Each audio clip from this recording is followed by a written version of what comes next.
Te kublai shibon hi barok ki parlok ki parjos parjos tenar bat ngap ki kubor lak kamane kapor te khane kapor ngaron kawe ban pentip pi isapang ka kubor lak kam kabai dei I hakane ka jalak chungi te ngat puli hakane ka advertisement ka district court judge East Jaintia Hill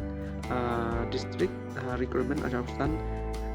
lemba jongkane ka office of the district session judge East Jaintia Hill district Khliehriat ka court application namanta ki post stenographer but ka processing server te ka last date ban submit ya ka application kan de ka kandai trick nai pasau aja san te ngnia page ya kan ka post ban kong ka dei stenographer in grade 2 te ka number post kan dei ka way kan dei ka hot ka way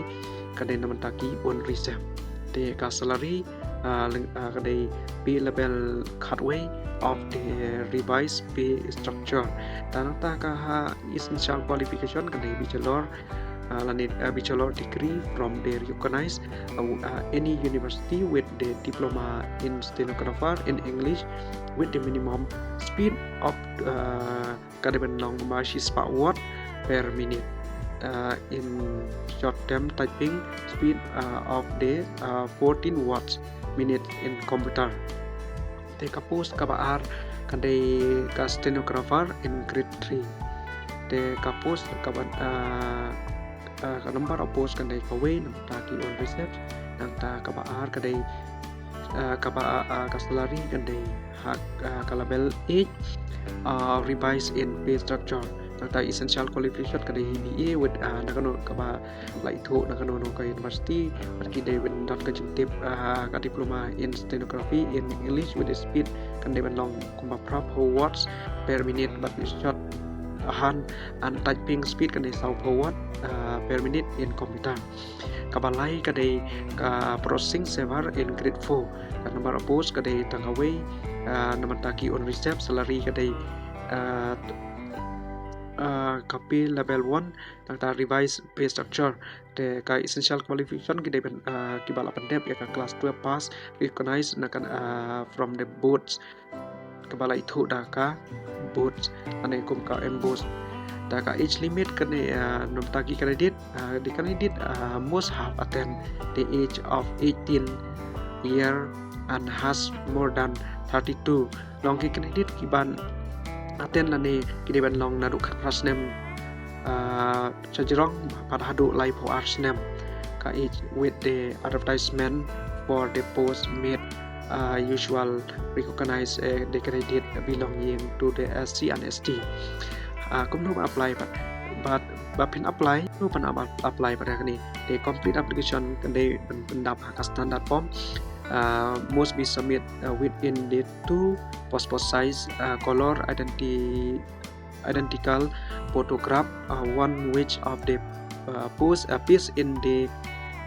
space provided in the standard form the yang ni ka standard form self address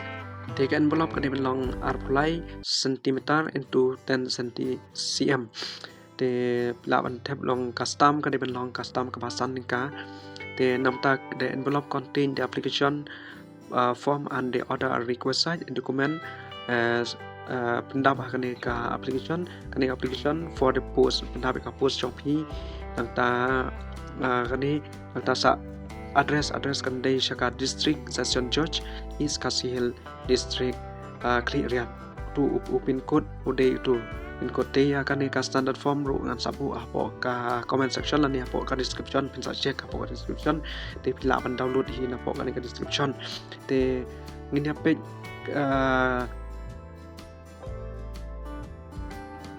nakta ka number A pagdai ka education qualification or experience certificate wherever required number B de namanta caste certificate birth certificate lani ka certificate class 12 but class 10 or equivalent certified testify the date of birth age and the proof of resident permanent and temporary last date when submit kan de ka khandai tarik nai basau aja san kapor kan long komtu khat new point 00 hour the application free namta ki candidate assumption kan day Lait spa namanta demand draft payable with district session judge is Jaintia Hill district. In the case of the scheduled tribe and scheduled caste and backward classes exam for a fees of 150 shall be changed. Then namanta ki ST but ki OBC kan day 6% po. However, the application fees is extended at the subject finishing in disability certified as the certificate as the notify per 150 slash 88 slash PT slash 43 date 29 April 2015. They advertise kan nong kan ni advertise ka apply na duka khat atrik banai balai advertisan te perlok te wat klet ru ba pin share like và subscribe ya kan channel kan ma pin yo shibun ki jing bin toy ding ba kan channel te namta kan ni ka post namta ki